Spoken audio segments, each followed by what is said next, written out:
বদনজর থেকে বাঁচার দোয়া বা আমল কি আছে? বদনজর সত্য, এ বিষয়ে আমাদের পরিষ্কার ধারণা থাকতে হবে। অনেক ইমানদার, অনেক মুসলমানরা এ বিষয়ে ধোঁয়াশার মধ্যে থাকেন। তারা মনে করেন যে এটা বোধহয় কুসংস্কারাচ্ছন্ন বিশ্বাস। মূলত নবী করিম সাল্লাল্লাহু আলাইহি ওয়াসাল্লাম বলেছেন, আল আইনু হাক্কুন। বদনজরের মাধ্যমে মানুষ ক্ষতিগ্রস্ত হয়, এমনকি মানুষ ছাড়াও অন্যান্য আল্লাহর যে নেয়ামতগুলো আছে সেই নেয়ামতগুলো অনেক সময় নষ্ট হয় অথবা দূরীভূত হয়ে যায়। অর্থাৎ বদনজরের প্রভাব, নেগেটিভ প্রভাব আছে, এটি সত্য। এখন মানুষ বদনজরের যে কুপ্রভাব বা এর ফলে যে মানুষ বা অন্য কোনো বস্তু ব্যক্তি ক্ষতিগ্রস্ত হতে পারে, এই বিষয়গুলো অনেক সময় দেখে না বা খোলা চোখে দেখা যায় না। সেজন্য আমরা অনেকে সন্দেহ করি যে বদনজর টজর এগুলো বোধ হয় কুসংস্কারাচ্ছন্ন বিষয়। মূলত এ সম্পর্কিত হাদিসগুলো দিকে তাকালে আমাদের বেশ সতর্ক থাকতে হয়। একটি রেওয়ায়েত রয়েছে যে মানুষের হিংসাত্মক চাহনি বা বদনজর এটা এত জঘন্য এবং এটার কুপ্রভাব এত বেশি যে ওঁটকে পাতিল পর্যন্ত এবং মানুষকে কবর পর্যন্ত অনেক সময় পৌঁছে দেয়। এত ভয়াবহ কুপ্রভাবের আছে। এই জন্য বদনজরের বিষয়ে আমাদের ধারণা পরিষ্কার হতে হবে যে বদনজরের মাধ্যমে মানুষ ক্ষতিগ্রস্ত হতে পারে। বদনজর জিনিসটা কি? বদনজর জিনিসটা হলো যে কেউ কারোর প্রতি কোনো ব্যক্তি বা কোনো বস্তু এটা দেখে ওই ব্যক্তি বা বস্তুর প্রতি সে অনেক বেশি অভিভূত হয়ে নিজের অজান্তে অনেক সময় অথবা কখনো জ্ঞাতসারে সে লোলুপ দৃষ্টি বা হিংসাত্মক দৃষ্টি দেয়, যেটাকে নজরে হাসেদ বলা হয় রুকিয়ার ভাষায়। অর্থাৎ হিংসাত্মক চাহনি, যেটা দেখে সে অনেক বেশি অভিভূত হয়েছে। এবং এই যে অভিভূত হওয়ার মাত্রাটা যখন অনেক বেশি হয়ে যায়, কখনো কখনো সেটা নিজের অজান্তেও হিংসাত্মক নজর হয়ে যায় যে আরে এত সুন্দর, এত বেশি ভালো, এই ক্ষেতে এত সুন্দর ফসল হয়েছে, বা এই লোকটা দেখতে এত সুন্দর, এই বাচ্চাটা এত ফুটফুটে। এর ফলশ্রুতিতে স্পিরিচুয়ালি ভেতরগত ভাবে এই ব্যক্তি বা বস্তু ক্ষতিগ্রস্ত হয়।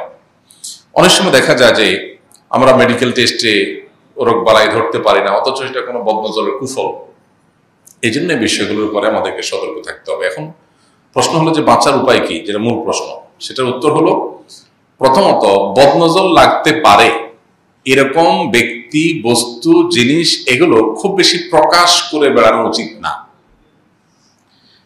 আজকাল দেখা যায় কিছু হলেই আমরা সোশ্যাল মিডিয়াতে ছবি দিয়ে দেই, বাচ্চাদের ছবি, ফুটফুটে সুন্দর বাচ্চা, আমি ছবি দিয়ে দিচ্ছি। আমি হয়তো এই উদ্দেশ্যে দিচ্ছি যে আমার ফ্রেন্ড সার্কেলে, পরিচিত সার্কেলে আমার বাচ্চাটাকে তারা দেখবে, দোয়া দিবে অথবা ভালো মনে করবে। কিন্তু ফুটফুটে সুন্দর বাচ্চা এটা দেখে অনেকেরই বদনজর লাগার সম্ভাবনা আছে। সেজন্য একান্ত প্রয়োজন না হলে নিজের প্রতি আল্লাহর নেয়ামতগুলোকে প্রদর্শন করে বেড়ানো উচিত না। আপনি বলবেন যে আমাদের দেশে বা গোটা দুনিয়াতে আজকাল স্ট্রিট ফুড বেশ জনপ্রিয়। রাস্তায় যে সমস্ত খাবার থাকে একদম খুল্লুম খোলা প্রদর্শন করা হয়, দেখলেই জিভে পানি চলে আসে, আকর্ষণীয়। তো এগুলো এত বেশি রাস্তাঘাটে, চারপাশে, রেস্টুরেন্টে সামনে সাজানো থাকে মানুষের চোখের সামনে। তো এগুলো দেখে বদনজর লাগে না মানুষের? উত্তর হলো বদনজর লাগে, এবং এর ফলশ্রুতিতে আমরা ক্ষতিগ্রস্ত হই, কিন্তু আমরা টের পাই না। অনেক ক্ষতি আছে যে ক্ষতিটাকে আমরা অনুভব করতে পারি না। ধরুন আমাদের ইমানের পাওয়ার দিন দিন কমে যাচ্ছে, আমাদের আমল এর প্রতি আগ্রহ দিন দিন কমে যাচ্ছে, আমরা চেষ্টা করেও ভালো কাজ করতে পারছি না। এটা তো একটা রোগ, বাট এটাকে রোগ হিসাবে আমরা কয়জন মানুষ জানি? এরকম আরো বহু রোগ আছে যে রোগের রোগী আমরা, কিন্তু আমরা টের পাই না। কোরআন এবং হাদিস যখন কোনো বিষয় আমাদেরকে সতর্ক করে, তখন সেটা দ্বারা সতর্ক হওয়া, সেটা দিয়ে নিজেদেরকে সাবধান করা, এটা হলো আমাদের কর্তব্য। আজকের এই পৃথিবীতে যে কালচার ডেভেলপড হয়েছে, যে কালচার প্রতিষ্ঠিত হয়েছে, এটার যেই বিষয়গুলো কোরআন এবং হাদিসের সাথে সঙ্গতিপূর্ণ নয়, সেগুলো যদি গোটা পৃথিবীর মানুষও গ্রহণ করে নেয়, ইভেন আমরা বাধ্য হয়ে, নিরুপায় হয়ে যদি সে কালচারকে গ্রহণও করতে হয়, কিন্তু আমার বিশ্বাসের জায়গা পরিষ্কার থাকবে যে এইটা আমার জন্য কল্যাণকর না, এটা আমার জন্য ক্ষতিকর নিশ্চিত। তো এই জন্য বদনজর থেকে বাঁচার প্রধান এবং প্রথম উপায় হলো যে আল্লাহর নেয়ামতকে একান্ত প্রয়োজন না হলে প্রকাশ না করা। এখন আপনার ক্ষেতের ফসল, এটা তো আপনি লুকাইতে পারবেন না, এটা তো সবাই দেখবে। যেটা প্রকাশ্য আছে সেটা তো প্রকাশ্যই, সেটা তার গোপন করার সুযোগ নেই। কিন্তু যেটা প্রকাশ না করলেও চলে, ওইটাকে প্রকাশ না করার চেষ্টা করা দরকার। যেগুলো প্রকাশিত আছে সেগুলো, যেগুলো অলরেডি প্রকাশিত আছে বা সিস্টেমটাই হলো প্রকাশ্যে থাকার। আপনি বাজারে খাবার বিক্রি করবেন, তো এটা তো লুকানো কিছু না। আপনার শস্য, দানা, সবজি, ফল, এগুলো তো লুকায়া বাক্সের মধ্যে রেখে বিক্রি করার জিনিস না। সো এগুলো প্রকাশ্যেই থাকবে, কোনো অসুবিধা নেই। কিন্তু সেগুলোতে যেন বদনজর না লাগে বা আমি যেন তার দ্বারা ক্ষতিগ্রস্ত না হই, সেজন্য কয়েকটা প্রক্রিয়া বা কয়েকটা আমল আছে। নাম্বার 1, সকাল সন্ধ্যা নিয়মিত রক্ষা কবচ দোয়াগুলো পড়া। বিসমিল্লাহির লা ইয়াদুররু মা ইসমিহি শাইউন ফিল আরদি ওয়া ফিস সামাওয়াতি ওয়াস সামিউল আলিম। 3 কুল, সূরা ইখলাস, সূরা ফালাক, সূরা নাস, 3 বার সকালে, 3 বার সন্ধ্যায়। হাসবি আল্লাহু লা ইলাহা ইল্লা হু আলাইহি তাওয়াক্কালতু রাব্বুল আরশিল আযীম, সূরা তাওবার শেষ আয়াত, এটা 7 বার সকালে, 7 বার সন্ধ্যায়। এইভাবে রক্ষা কবচ আমলগুলো যদি আমরা নিয়মিত করতে পারি, ইনশাআল্লাহ বিইذনিল্লাহ এই জাতীয় বিষয়গুলো আমাদেরকে ক্ষতি করতে পারবে না। তখন একটা সেফটি আমরা নিয়ে নিলাম, টিকার মতো। টিকা যেরকম মানুষের রোগ হওয়ার আগে থেকে নিয়ে নিলে আর রোগ হয় না, বা রোগ হওয়া থেকে মানুষকে আত্মরক্ষা করার জন্য যে এই সিস্টেম, ঠিক একইভাবে সকালের সন্ধ্যা দোয়াগুলো পড়ার মানে হলো এরপরে সম্ভাব্য যে ক্ষতি হওয়ার আশঙ্কা আছে, সেই ক্ষতি থেকে আল্লাহ তাআলা আমাকে আগে সেভ করবেন এবং অগ্রিম সেফটি আমি নিয়ে নিলাম।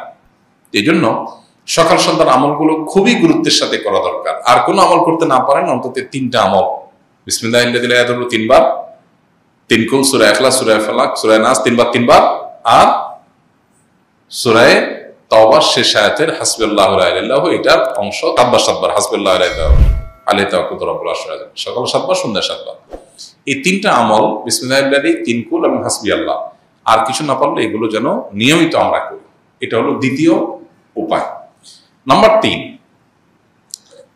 বদনজর লাগতে পারে এরকম বিষয় কেউ দেখার পর তার নিজের অজান্তে যেন বদনজর না লেগে যায়, এজন্য তার ওই জিনিসটার জন্য বরকতের দোয়া করা উচিত। নবী করিম সাল্লাল্লাহু আলাইহি ওয়াসাল্লাম বলেছেন, তোমাদের কেউ যদি এমন কিছু দেখে যেটা দেখে সে অভিভূত হয়ে যায়, মা ইউআজিবুহু, যেটা দেখার পরে সে অনেক বেশি আশ্চর্য হয়ে যাবে, এত সুন্দর, এত ভালো, তখন তার অজান্তে ওই জিনিসটার বা ওই ব্যক্তির ক্ষতি হয়ে যেতে পারে তার রাক্ষসের চাহনির কারণে, হিংসাত্মক চাহনির কারণে, যেটা হয়তো ইচ্ছাকৃত সে করবে না, যার কারণে সে গুনাহ হবে না তার, কারণ সে জানেও না। চাহনিটা একটু আপনার অনেক বেশি অভিজ্ঞতা হওয়ার চাহনি হয়েছে, এটা অনেক সময়, সবসময় না, অনেক সময় এটা নজরে হাসিদের লেভেলে চলে যায়। তো যেহেতু নিজের অজান্তে চলে যাবে, এটা যেহেতু গুনাহ না তার, সে যেন ফালিয়াদউ লাহু বিল বারাকাহ, সেজন্য ওই ব্যক্তি বা বস্তুর জন্য বরকতের দোয়া করে, তাহলে আর ক্ষতি হবে না। তাহলে এখন একটা বাচ্চা ফুটফুটে সুন্দর আপনার সামনে আসলো, আপনি যদি বলেন বারাকাল্লাহু ফীহ, আল্লাহ তাআলা এই বাচ্চাটার মধ্যে বরকত দান করুক, আরো বেশি কল্যাণ দান করুক। আপনি একটা ফসল দেখলেন, একটা ভালো কিছু দেখলেন, দেখে আপনি অভিভূত হলেন, হয়ে যদি আপনি বলেন আল্লাহ তাআলা এর মধ্যে আরো বেশি কল্যাণ দান করুক, তখন আর ওই ব্যক্তি বা বস্তু আর ক্ষতিগ্রস্ত হবে না। এটা তৃতীয় উপায়, এটা আমরা করতে পারি।